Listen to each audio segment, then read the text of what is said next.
नमस्कार सभी को, आपका फिर से स्वागत है मेरे चैनल के ऊपर। और मेरा नाम शुभम जैन है, आप लोग सभी जानते हैं मुझे।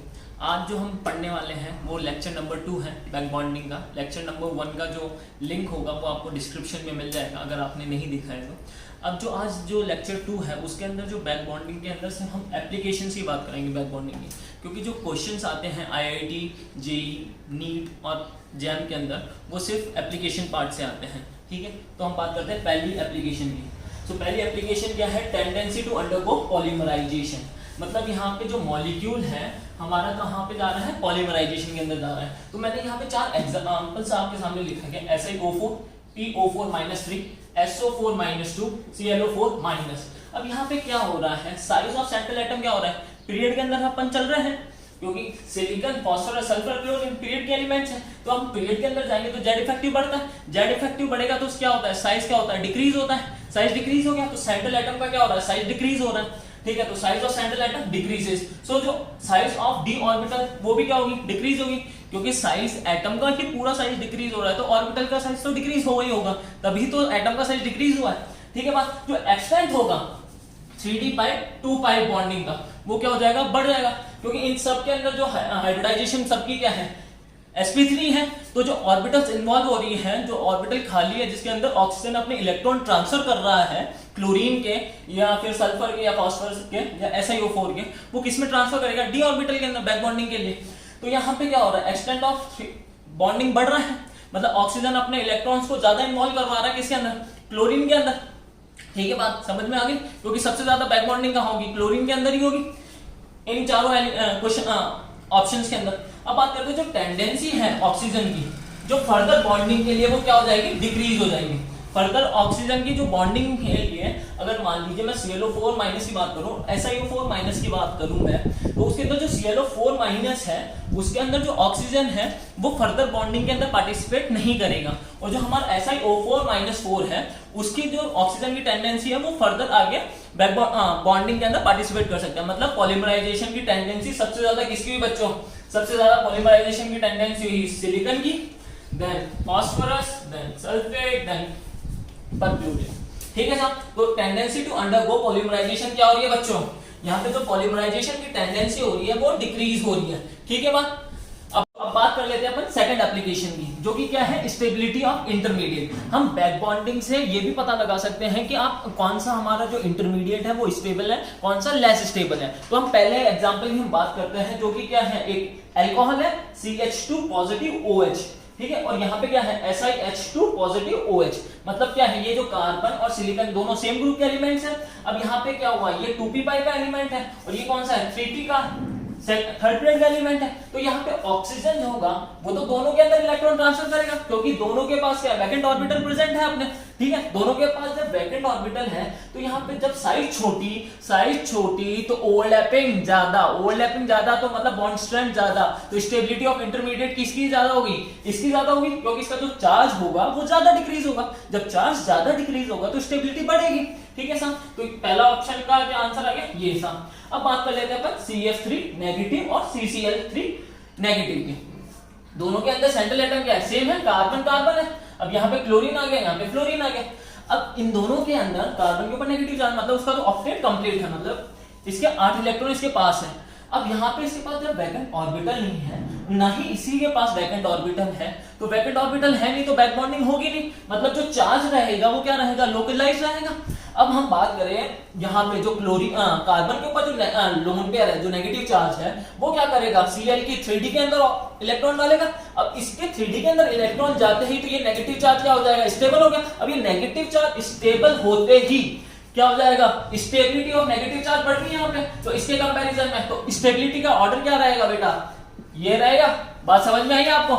तो अब बात करते हैं अपन बच्चों किसकी? थर्ड एप्लीकेशन की। अब जो हमारा थर्ड एप्लीकेशन है वो एक सिंपल सा एप्लीकेशन है कि जो क्या बात करता है कि हमारे एसिडिक नेचर बताना है CHCl3 का और CHF3 का। हम जब भी एसिडिक नेचर देखेंगे ना बच्चों, और जिसके अंदर हाइड्रोजन रहेगा लगा हुआ, तो उसको क्या करना है, अपने को हाइड्रोजन को H पॉजिटिव की फॉर्म में बाहर निकाल देना है। कैसे निकालना है? H पॉजिटिव की फॉर्म में बाहर निकाल दिया, अब हमारा क्या बन गया, एनाइन बन गया। अब इस एनाइन की हमारे को स्टेबिलिटी चेक करनी है। अगर इस एनाइन की स्टेबिलिटी ज्यादा होगी तो वो ज्यादा एसिडिक होगा, क्योंकि वो इजीली डोनेट कर देगा H+ को, ठीक है, क्योंकि हमारा जो प्रोडक्ट बन रहा है वो स्टेबल बन रहा है, तो वो इजीली डोनेट कर देगा H पॉजिटिव को, तो स्टेबल बन गया हमारा कार्बन आयन, ठीक है। अब बात कर लेते हैं, ये तो जो होते हैं CHF3, CHCl3, ये तो क्या है, हमारे कंजुगेट एसिड है, और जब इनसे मैंने इनका एनायन बनाया तो क्या बन गया, कंजुगेट बेस बन गया इनका। अब बात कर लेते हैं इसकी, यहां से ये पॉजिटिव की फॉर्म में निकला, CF3 नेगेटिव है। अब ये जो नेगेटिव है ये कहां पे है, लोकलाइज रहेगा। हमने प्रीवियस एग्जांपल में इसकी बात करी थी, ये जो लोन पेयर है इसका क्या रहेगा, बैक बॉन्डिंग के अंदर पार्टिसिपेट ही नहीं कर रहा। अब जब ये बैक बॉन्ड के अंदर पार्टिसिपेट ही नहीं कर रहा तो लोकलाइज्ड है। अब यहाँ पे CCl3 की हम बात करें तो यहाँ पे जो ये नेगेटिव चार्ज है ये क्लोरीन के साथ किसमें जा रहा है बेटा, बैक बॉन्डिंग के अंदर जा रहा है। अब जब ये बैक बॉन्डिंग के अंदर जा रहा है तो चार्ज क्या हो रहा है, डीलोकलाइज हो रहा है। जब चार्ज डीलोकलाइज होगा तो क्या होगा, स्टेबिलिटी बढ़ेगी। स्टेबिलिटी बढ़ी तो ज्यादा एसिडिक कौन होगा बच्चों, अब आप बताइए ज्यादा एसिडिक कौन है साहब इन दोनों में से, तो ज्यादा एसिडिक है ये, क्योंकि स्टेबिलिटी ज्यादा इसकी है, ठीक है साहब, बात समझ में आई। अब बात करेंगे हम फोर्थ एप्लीकेशन की। तो अब बात करते हैं बच्चों किसकी, फोर्थ एप्लीकेशंस की, बैक बॉन्डिंग की। अब इस एप्लीकेशन के अंदर हमारे क्या पता लगाना है कि कौन सा ऐसा मॉलिक्यूल है, दो मॉलिक्यूल मिलकर एक एडिशन कंपाउंड का फॉर्मेशन कर रहे हैं। मतलब अडक का मतलब होता है एक एडिशन कंपाउंड। क्या मतलब होगा साहब, एक एडिशन कंपाउंड, ठीक है साहब। अब यहाँ पे बात कर लेते हैं अपन, जो हमारा ऑक्सीजन है, जो हमारा ऑक्सीजन के साथ ये CH3 जुड़े हुए।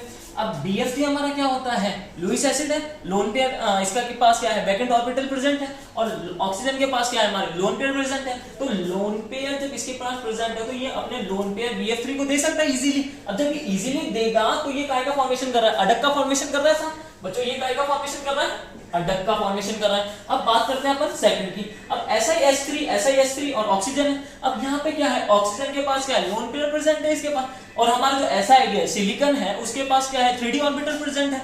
अब वैकेंट 3d ऑर्बिटल प्रेजेंट है तो मैं इजीली इलेक्ट्रॉन से ट्रांसफर कर सकता हूँ सिलिकॉन के अंदर।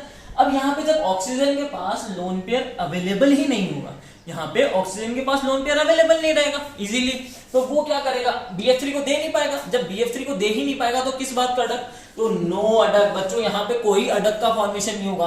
बात समझ में आई। अब आपको इसको एक क्वेश्चन करवाता हूँ और आप उसका आंसर दीजिएगा मुझे, ठीक है बच्चों। बात करते हैं क्वेश्चन की, जो कि किसके ऊपर, फोर्थ एप्लीकेशन के ऊपर बेस्ड है। अब जो ये क्वेश्चन है ये बोलता है कि इन चारों ऑप्शंस में से कौन सा मॉलिक्यूल अडक बनाएगा। यहाँ पे सबके सामने अडक लिख रखा है, लेकिन आपको इनमें से एक ऐसा सिलेक्ट करना है जो अडक्ट नहीं बनाएगा, ठीक है बच्चों। अब बात कर लेते हैं अपन किसकी, पहले ऑप्शन की, NH3 की हम बात कर लेते हैं। NH3 है तो यहाँ पे लोन पेयर इसके पास प्रेजेंट है। अब हाइड्रोजन के साथ तो ये बैक बॉन्डिंग कर नहीं सकता क्योंकि 1p तो एग्जिस्ट करता नहीं है। अब यहाँ पे तो बैक बॉन्डिंग हो नहीं रही है। अब BF3 के पास क्या है, वैकेंट ऑर्बिटल प्रेजेंट है, बैक बॉन्डिंग हो रही है इस मॉलिक्यूल के अंदर, लेकिन इसके पास वैकेंट ऑर्बिटल तो प्रेजेंट होगा, मतलब ऐसा तो है नहीं कि पूरा का पूरा लोन पेयर चला जाएगा उसके बाद, तो इसके पास वैकेंट ऑर्बिटल प्रेजेंट है। तो N क्या करेगा, अपने लोन पेयर BF3 के वैकेंट ऑर्बिटल में डालेगा, तो काय का फॉर्मेशन करेगा, यहाँ पे NH3, और यहाँ पे ये लोन पेयर किसके अंदर गए बच्चों, BF3 के अंदर गए। बात समझ में आ गई अब आपको।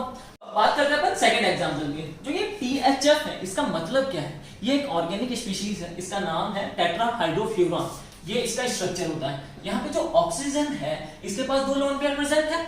अब ये क्या करेगा, BBr3 के अंदर डाल देगा अपने लोन पेयर को वैकेंट ऑर्बिटल के बोरोन के। अब बात करें यहाँ पे हमारा क्या होगा, THF हो गया, THF हो गया, यहाँ हमारा ऑक्सीजन है, ये हमारे लोन पेयर ट्रांसफर करेगा किसको, BBr3 को। तो यहाँ पे तो बैक बॉन्डिंग हो रही है, बैक बॉन्डिंग हो रही है, मतलब अडक का फॉर्मेशन हो रहा है यहाँ पे बच्चों, ठीक है। अब बात करते हैं अपन थर्ड एग्जांपल की। थर्ड एग्जांपल की हम बात करें, हमारा नाइट्रोजन है, उसके साथ 3 CH3 जुड़े हुए। अब CH3 के अंदर तो वैकेंट ऑर्बिटल होता नहीं है, तो वहां पे तो वो बैक बॉन्डिंग शो नहीं करेगा, मतलब ये तो इलेक्ट्रॉन रिच स्पीशीज है हमारे पास। यहाँ पे क्या हो गया, BF3 वैकेंट ऑर्बिटल प्रेजेंट होगा, तो काय का फॉर्मेशन होगा बच्चों, यहाँ पे NCH3 होल थ्राइस, यहाँ पे लोन पेयर ट्रांसफर होगा किसके अंदर, BF3 के अंदर। बात समझ में आ गई बच्चों आपको, ठीक है। अब बात करते हैं ये मतलब ये भी अडक का फॉर्मेशन कर रहा है, ये भी अडक का फॉर्मेशन कर रहा है, वो भी अडक का फॉर्मेशन कर रहा है, मतलब 3 तो साफ हो गए। अब बचा क्या, हमारा आंसर क्या होगा, आंसर तो ये हो गया, लेकिन आंसर होगा कैसे भी। अब यहाँ पे हमारा जो नाइट्रोजन है, वो नाइट्रोजन क्या कर रहा है, अपने जो लोन पेयर है ना, वो क्या कर रहा है, किसके अंदर ट्रांसफर कर रहा है, सिलिकॉन के डी ऑर्बिटल के अंदर ट्रांसफर कर रहा है। अब जब सिलिकॉन के डी ऑर्बिटल के अंदर इसने ट्रांसफर कर दिए तो ये अवेलेबल नहीं रहेंगे लोन पेयर, इसके पास नाइट्रोजन के पास अवेलेबल ही नहीं रहेंगे, ये यहाँ पे ट्रांसफर होगा, यहाँ होगा और यहाँ ट्रांसफर होगा, तब अवेलेबल ही नहीं है तो डोनेट क्या से करेगा, BF3 के अंदर। अब जब BF3 के अंदर डोनेट ही नहीं हुआ तो अडक का फॉर्मेशन हो सकता है क्या बच्चों, बिल्कुल नहीं होगा, यहाँ पे कोई अडक नहीं बनेगा बच्चों। अब बात करते हैं हम एप्लीकेशन नंबर 5 की, ठीक है। सो बच्चों बात करते हैं अपन एप्लीकेशन नंबर 5 की, जो कि क्या है, effect of bond length, effect on bond length. अब बैक बॉन्डिंग के ऊपर बॉन्ड लेंथ का क्या फर्क पड़ता है, तो अब बात करते हैं, एक एग्जांपल लेते हैं हम, कोई भी एक मॉलिक्यूल है AB, वो क्या शो कर रहा है, बैक बॉन्डिंग शो कर रहा है। अब जब ये बैक बॉन्डिंग शो कर रहा है तो इसका जो ये सिंगल बॉन्ड तो ऑलरेडी इसके पास प्रेजेंट है, अब ये क्या करेगा, बैक बॉन्डिंग शो करेगा तो डबल बॉन्ड कैरेक्टर आएगा इसके अंदर। जब डबल बॉन्ड कैरेक्टर आएगा तो उसकी वजह से क्या होगा, हमारा बॉन्ड ऑर्डर बढ़ेगा, बॉन्ड स्ट्रेंथ बढ़ेगी, बॉन्ड एनर्जी बढ़ेगी मॉलिक्यूल को, और म्यू स्ट्रेचिंग फ्रीक्वेंसी बढ़ेगी। अब जब ये सब बढ़ रहा है तो बॉन्ड लेंथ के ऊपर क्या इफेक्ट होगा, बॉन्ड लेंथ डिक्रीज होगी। जब भी बैक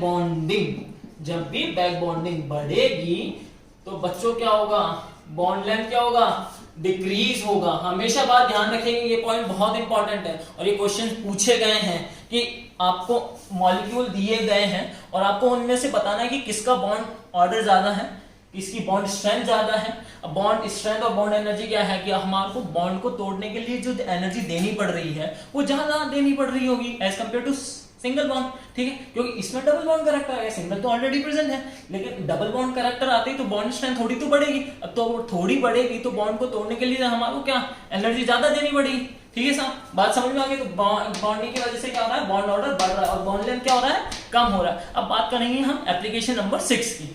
तो अब बात करते हैं अपन एप्लीकेशन नंबर 6 की, effect on bond angle. Bond angle के ऊपर क्या फर्क पड़ता है जब बॉन्डिंग टेक प्लेस कर रही होती है, ठीक है साहब। तो हम बात करते हैं, इसको एक एग्जांपल के साथ समझते हैं। हमारा क्या है, ये ईथर है, इसके जो ऑक्सीजन है इसके पास तो दो लोन पेयर प्रेजेंट है, लेकिन जो हमारा कार्बन है इसके पास कोई वैकेंट ऑर्बिटल है क्या बच्चों, यहाँ पे जब कोई वैकेंट ऑर्बिटल है ही नहीं तो बैक बॉन्डिंग होगी नहीं, तो इसके ऊपर तो कोई इफेक्ट पड़ेगा नहीं, तो ये बैक बॉन्डिंग का तो है नहीं।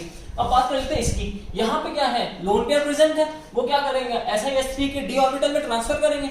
अब जब यहाँ पे ट्रांसफर करेंगे तो यहाँ पे क्या हो जाएगा, इलेक्ट्रॉन डेंसिटी बढ़ जाएगी, मतलब यहाँ पे क्या हो रहा है, डबल बॉन्ड कैरेक्टर आएगा।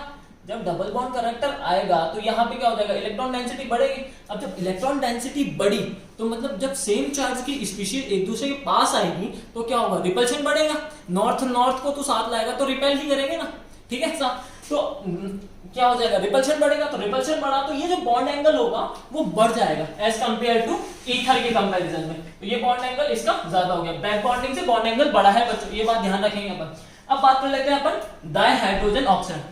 डाइहाइड्रोजन ऑक्साइड थोड़ा अजीब सा नहीं लगा, इसे नॉर्मली वाटर मॉलिक्यूल भी कहा जाता है, ये H2O ही है बच्चों, ठीक है। अब बात करें हमारा क्या है, यहाँ पे बैक बॉन्डिंग नहीं आकर कर रही, कल ही बताया था, कल के लेक्चर में बैक बॉन्डिंग के। और आज जो हमारा ये एग्जांपल है इसके पास लोन पेयर है, ये किसके अंदर पार्टिसिपेट कर रहे होंगे, बैक बॉन्डिंग के अंदर। जब ये बैक बॉन्डिंग के अंदर पार्टिसिपेट कर रहे होंगे तो यहाँ पे क्या हो जाएगा, इलेक्ट्रॉन डेंसिटी बढ़ी, इलेक्ट्रॉन डेंसिटी बढ़ी तो यहाँ पे क्या हो जाएगा, रिपल्शन। जब यहाँ पे रिपल्शन हुआ बच्चों, रिपल्शन हुआ तो क्या हो जाएगा, एक दूसरे से अपार्ट दूर खींचेंगे तो यहाँ पे क्या हो जाएगा, बॉन्ड एंगल बढ़ जाएगा। तो बॉन्ड एंगल क्या हो रहा है, बैक बॉन्डिंग के साथ बढ़ रहा है, ठीक है बच्चों। अब बात करेंगे हम एप्लीकेशन, जो कि लास्ट एप्लीकेशन है बैक बॉन्डिंग की। सो बच्चों एप्लीकेशन 7 जो कि लास्ट एप्लीकेशन है, उससे पहले एक अच्छा बेहतरीन क्वेश्चन करते हैं कि क्या इफेक्ट पड़ता है बॉन्ड एंगल के ऊपर, किसका भैया, बैक बॉन्डिंग का, BB का। अब यहाँ पे बात करें, हमारी बैक बॉन्डिंग नहीं हो रही है, यहाँ पे हमने क्या किया, SiS3 डाल दिया। अब यहाँ पे बैक बॉन्डिंग हो रही है क्योंकि यहाँ पे वैकेंट डी ऑर्बिटल प्रेजेंट है, मतलब वैकेंट सबशेल प्रेजेंट है, 3D सबशेल पूरा का पूरा खाली पड़ा है, तो यहाँ पे इलेक्ट्रॉन डेंसिटी शिफ्ट हो जाएगी, उस वजह से क्या हो जाएगा, बॉन्ड एंगल बढ़ जाएगा। अब यहाँ पे मैंने क्या लिया, ऑक्सीजन है, सिलिकॉन, दोनों चीजें सेम है, ठीक है। अब यहाँ पे ले लिया मैंने ट्राइफिनाइल फॉस्फेट, मतलब PPH3, अब उसका भी होल थोराइज, तो ये मॉलिक्यूल बहुत बढ़ जाता है। अब जब ये बॉन्ड बहुत बड़ा मॉलिक्यूल हो गया तो ये एक दूसरे को भी रिपेल करेंगे। ये इलेक्ट्रॉन डेंसिटी तो रिपेल कर ही रही है और ये एक दूसरे को भी रिपेल करेंगे बच्चों। जब ये एक दूसरे को रिपेल करेंगे तो जो इसका बॉन्ड एंगल आता है ना बच्चों, वो कितना आता है पता है आपको? 180 डिग्री। मतलब ये अप्रोक्सीमेटली लीनियर ही हो गया, एक तरीके से आप लीनियर मॉलिक्यूल कह सकते हो। और जो SiS3 का बॉन्ड एंगल बढ़ता है वो बढ़ता है 144 डिग्री का, और ये जो भाई साहब है इसका है 104 अप्रोक्सीमेटली, 104 और 107। ठीक है, अब बात कर लेते हैं effect on hybridisation. Effect on hybridisation जो कि क्या है, एप्लीकेशन नंबर 7 है और लास्ट एप्लीकेशन है बैक बॉन्डिंग की, और इससे आपकी बैक बॉन्डिंग कंप्लीट हो जाएगी विद एग्जांपल्स और विद एप्लीकेशन। सब कुछ बैक बॉन्डिंग का कंप्लीट हो चुका है आपका। अब बात करते हैं हाइब्रिडाइजेशन के ऊपर इफेक्ट क्या करता है। अब 2 पॉइंट्स मैंने यहाँ पे लिख रखे हैं। जो पहला पॉइंट है मेरा वो है बैक बॉन्डिंग। अगर सेंट्रल एटम से सराउंडिंग एटम में जा रही है, मतलब सेंट्रल एटम डोनेट कर रहा है सराउंडिंग एटम के अंदर, तो जनरली क्या होता है, हाइब्रिडाइजेशन चेंज हो जाती है। ठीक है सर, जनरली बोलना है। ठीक है, ऐसा नहीं है कि 100% चेंज ही होगी, नहीं, ऐसा कोई कंपलसरी नहीं है, जनरली चेंज होता है। और जब बैक बॉन्डिंग की हम बात करें, सराउंडिंग एटम से सेंट्रल एटम में जा रही है तो हाइब्रिडाइजेशन चेंज नहीं होगी। ठीक है सर, अब बात करते हैं हम एग्जांपल से, बात करते हैं एग्जांपल से, समझते हैं क्या चीज है ये। अब यहाँ पे मैंने क्या लिया, ठीक है, ये मॉलिक्यूल दिख रहा है NCH3 होल थ्राइस। अब ये क्या है, लोन पेयर है इसके। अब जब यहाँ पे लोन पेयर दे रखे हैं, वैकेंट ऑर्बिटल है नहीं इनके पास, तो बैक बॉन्डिंग होगी कि नहीं होगी? नहीं होगी। तो ये हाइब्रिडाइजेशन क्या रहा, sp3, और शेप क्या रहेगी, पिरामिडल। ठीक है, py पिरामिडल रहेगी।